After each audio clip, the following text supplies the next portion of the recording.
You're dying inside. It's 3 a.m. Your thumb is still scrolling. Not scrolling, twitching. Like a corpse having spasms.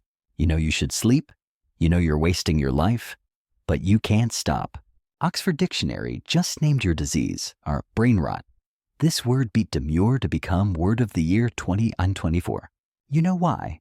Because millions of people worldwide finally found the courage to admit, we're rotting from the inside out. But here's the strange part. 2,400 years ago, Plato described exactly what's happening to you right now. He wrote, "We can easily forgive a child who is afraid of the dark. The real tragedy of life is when men are afraid of the light. Your phone is your cave. Your screen is your dark." He called it the allegory of the cave. Prisoners chained to walls, watching shadows, thinking that's reality. Sound familiar? You're chained to a device, watching shadows of other people's lives, thinking that's connection. And a Buddhist monk in Vietnam knew the cure. Thich Nhat Hanh said, "Sometimes your joy is the source of your smile, but sometimes your smile can be the source of your joy." But when did you last smile at something that wasn't on a screen? In the next 45 minutes, you'll discover why your mind is literally decomposing, why Jung called this the unlived life, and most importantly, how ancient wisdom predicted your modern addiction. But first, feel your phone right now. Feel its weight, its warmth. Notice how your fingers already want to unlock it. Even while watching this video, part of you is calculating when you can check other apps. That itch? That's not normal. That's withdrawal. You check your phone before your feet hit the floor. You felt phantom vibrations when it's not even in your pocket. You panic when the battery dies. Carl Jung warned, the most terrifying thing is to accept oneself completely. Is that why you can't put the phone down? Because in the silence, you'd have to meet yourself? Because this isn't about willpower. This is about something much deeper, something Plato understood, something Jung mapped, something Thich Nhat Hanh can heal, but only if you're ready to see how deep the rot really goes. Something shifted in 2025. When Oxford announced their Word of the Year, they didn't just pick a word, they held up a mirror. And millions of people saw their reflection and whispered, "That's me. I'm rotting." Think about it. Demure was right there. Elegant, refined, aspirational. But we didn't choose aspiration. We chose decay. We chose rot. We chose the ugly truth over the pretty lie. Because we're exhausted from pretending we're fine. Stop. Before you continue, notice your body. Are you actually watching this? Or are you already half planning what to watch next? That's the rot. Right there. That inability to be fully present, even when learning about presence. You wake up. First thing you do? Reach for your phone. Not water. Not a stretch. Not a prayer or a breath. Your phone. Like an addict reaching for a needle. Marcus Aurelius wrote in his journal, "At dawn, when you have trouble getting out of bed, tell yourself, I have to go to work as a human being." But you don't. You go to work as a scrolling zombie. The bathroom. You can't even shit in peace anymore. Blaise Pascal observed, "All of humanity's problems stem from man's inability to sit quietly in a room alone." You can't even sit quietly in a bathroom alone. Bedtime. Just one more video. It's 11 p.m., then midnight, then 1 a.m. Your eyes burn, your neck aches, your soul screams. But your thumb keeps moving. One more video. One more post. One more hit of digital dopamine. Until suddenly it's 3 a.m. and you hate yourself again. Your mind isn't just distracted, it's diseased. I don't say that lightly. This is a real sickness. Each notification is a cancer cell multiplying. Each scroll feeds the tumor. And the tumor, it's made of undigested content, unprocessed emotions, unlived life. Jung called it the shadow, the parts of ourselves we refuse to see. He wrote, "Everything that irritates us about others can lead us to an understanding of ourselves. Every post that triggers you, that's your shadow talking. Every story that makes you feel inferior, that's showing you what you've disowned in yourself. But here's what Jung knew that you're about to discover. Your shadow doesn't disappear when you ignore it. It grows, it feeds, and right now you're feeding it a buffet of digital junk food. Picture this for a moment. A meditation teacher, supposedly guiding others to presence. Middle of corpse pose. The room is silent. Students' eyes are closed. And there she is, scrolling TikTok. The blue light illuminating her face while she mouths the words, "Release all tension." Rumi would weep. Sell your cleverness and buy bewilderment. But we've sold our bewilderment for endless stimulation. We're all hypocrites in the digital age. But here's what's really happening in your brain. Close your eyes for a moment. Actually close them. I'll wait. Now imagine you're in a cave. You've been here since birth. Chains hold you in place. You can only look forward at the wall. Behind you, a fire. Between the fire and you, people walk carrying objects, but you can't see them. You only see their shadows on the wall. This is your entire reality. Shadows. Now open your eyes. Look at your phone. You're in Plato's cave. Right now. The shadows. Every Instagram story. Every TikTok. Every Facebook update. You're watching shadows of life, not life itself. Plato wrote, "The price good men pay for indifference to public affairs is to be ruled by evil men." But we've updated it. The price we pay for indifference to our own lives is to be ruled by algorithms. Put your phone face down. Right now. Even if you're watching on it. Flip it. Feel the anxiety? That's not normal. A tool shouldn't cause panic when it's not in sight. You've been programmed. Let me map your modern cave. Facebook is the shadow of friendship. Aristotle said, "A friend to all is a friend to none."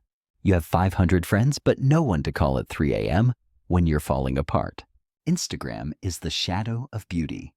Susan Sontag warned, "The camera makes everyone a tourist in other people's reality and eventually in one's own." Now we're tourists in our own lives. TikTok is the shadow of creativity.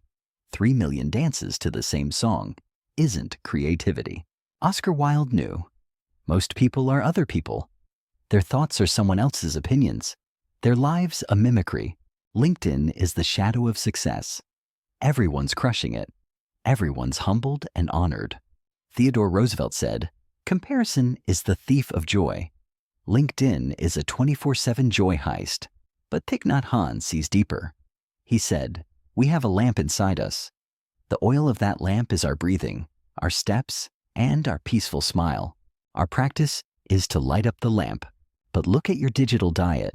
You're pouring poison on your flame." In Buddhism, there's store consciousness, your mind's basement. Everything you consume gets stored down there. Every image, every video, every comment. It doesn't disappear. It composts. Thich Nhat Hanh teaches, nothing can survive without food. This is true with our love or our hate.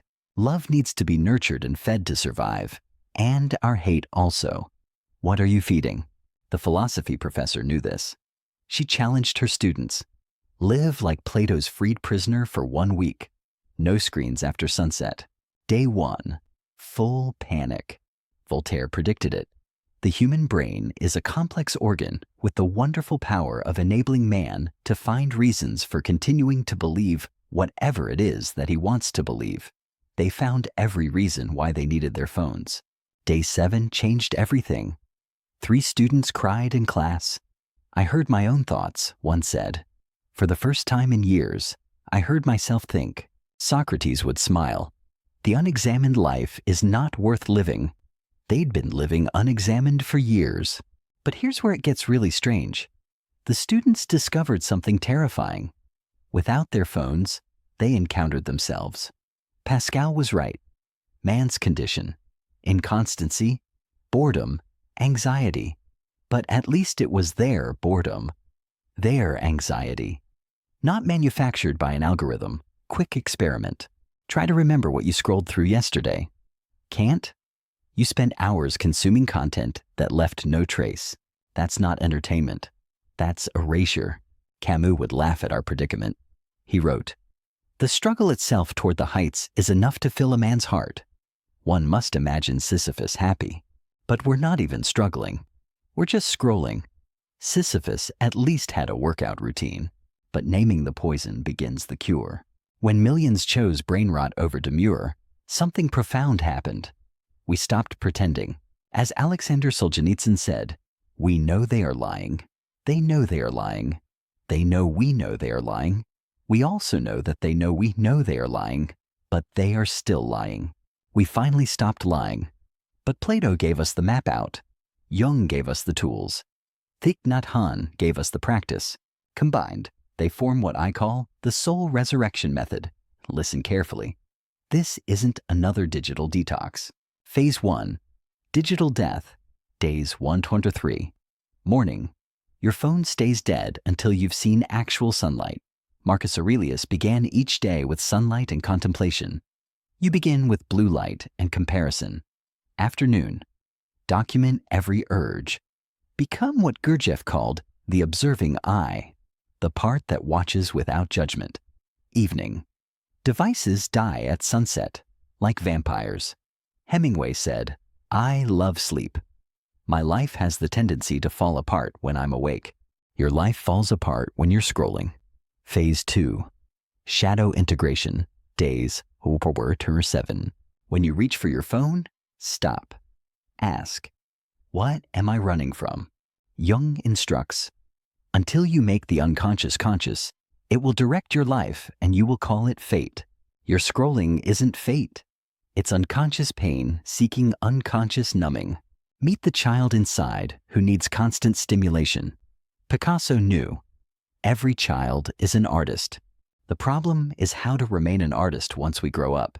Your inner child isn't seeking art. It's seeking escape. Phase 3. Mindful re-entry. Days 8 to 21. Thich Nhat Hanh's browser. Breathing. Breathing in, I know I'm about to open Instagram. Breathing out, I ask, why? The Plato check. Before engaging with any content, ask, is this reality or shadow? The Jung question. Which part of me is hungry? Maria understood this at 4 a.m. She was scrolling through her ex's wedding photos. Third time that night. Suddenly, she saw herself as Dante described. In the middle of the journey of our life, I found myself in a dark wood where the straight path had been lost. Her dark wood was Instagram. Her straight path, buried under highlights and stories. She turned off her phone and sat with herself for 1 hour. What emerged? Rainer Maria Rilke whispered the truth. Perhaps all the dragons in our lives are princesses who are only waiting to see us act just once with beauty and courage. Her dragon was silence. Her princess was her authentic self. 30 days from now, you pick up your phone and feel nothing. No pull. No desperation. Just a tool. Heidegger called this ready to hand. When tools become extensions of purpose, not escapes from it. Pause this video. Look around your actual room.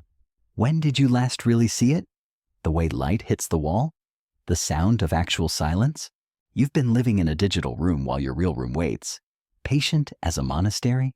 Let's close those loops. Why did Brainrot resonate globally? Because as zeitgeist theorist William Strauss noted, each generation reaches a crisis that defines them. Ours is the crisis of presence. We're the first humans to voluntarily live in Plato's cave. How did Plato predict Instagram? He understood what Steve Jobs later exploited. People don't know what they want until you show it to them. Plato showed us we prefer shadows. Jobs gave us pocket shadows. What would Thich Nhat Hanh say about your screen time? Many people think excitement is happiness. But when you are excited, you are not peaceful. True happiness is based on peace. Your endless scroll is excitement. Your soul craves peace. Right now, open your screen time. Calculate the hours. Now imagine Seneca watching you. It is not that we have a short time to live, but that we waste a lot of it. You are not a consumer of content. You are what Nietzsche called the creator of values, but you've been consuming others' values instead of creating your own. You are not a digital ghost. Kierkegaard knew the most painful state of being is remembering the future, particularly the one you'll never have. Stop remembering a future through others' posts. Create your own. Create a resurrection circle. Aristotle said, "Man is by nature a social animal. Be social, not networked. Social. Read the forbidden books. Plato's Republic. The object of education is to teach us to love what is beautiful." Thich Nhat Hanh's The Art of Living. To be beautiful means to be yourself. Marcus Aurelius's Meditations. You have power over your mind, not outside events. The Weekly Resurrection Protocol. Monday Document Urges. Become the anthropologist of your own addiction. Tuesday. No screens after 8 p.m. Pythagoras held silence from sunset to sunrise. Try half that. Wednesday. Read philosophy. As Bacon said, reading maketh a full man, scrolling maketh an empty one. Thursday. Mindful tech. Each unlock, whisper Simone Weil's words. Attention is the rarest and purest form of generosity. Where's your generosity going? Friday. Digital Sabbath. Abraham Joshua Heschel. The Sabbaths are our great cathedrals. Build your cathedral of silence. Saturday. Create with hands. William Morris knew, have nothing in your house that you do not know to be useful or believe to be beautiful. Your phone fails both tests. Sunday Journal. As Anais Nin discovered, we write to taste life twice. Taste your digital habits. See if they're worth a second serving. It's 3 a.m. again, but this time, you're not scrolling. You're awake for a different reason. You're feeling what Sartre called the dizziness of freedom, the terrifying, beautiful weight of choice. Remember when I said you're dying inside? I lied. You're not dying. You've been sleeping. T.S. Eliot saw it. We shall not cease from exploration, and the end of all our exploring will be to arrive where we started and know the place for the first time. You're arriving at yourself for the first time. Every second watching this is a second choosing consciousness.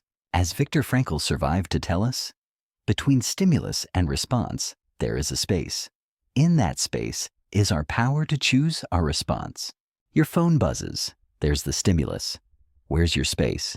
Plato's greatest student, Aristotle, said, knowing yourself is the beginning of all wisdom. Your digital addiction isn't your enemy. It's your teacher, showing you exactly where you're afraid to be alive. The Sufi poet Hafiz knew, the place where you are right now, God circled on a map for you. Even your scrolling was circled, leading you here, to this moment, this choice. Next week, why your phone knows you better than you know yourself. Carl Jung and the algorithm shadow. But right now, Lao Tzu whispers across centuries. A journey of 1,000 miles begins with a single step. Your step, 60 seconds of silence. That's all. Close this video and sit with yourself for 1 minute. Those 60 seconds will tell you everything.